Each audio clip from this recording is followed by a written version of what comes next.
Korang perasan tak bila korang bawa kereta ada lambang macam ni dekat bahagian meter korang? Satu lambang accident tu, yang satu lagi lambang yang kereta pijak lain tu. Ni bila ada lambang ni menandakan korang punya ASA korang tengah off dan driving assist tengah off.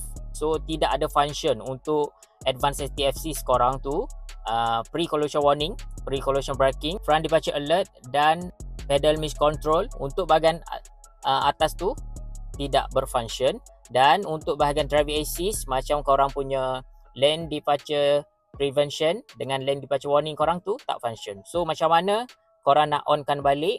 Korang kena tekan dekat sini. Tekan dekat sini. Okey, tekan dekat sini, tekan lama untuk hilangkan bahagian atas tu. Tekan lama Okey, dah hilang yang tu. Yang lagi satu korang kena tekan sekejap saja. Pendek je, tekan sekali. Okey, bila dua-dua dah hilang, itu menandakan korang punya ASA berfunction dan korang punya driving assist pun function.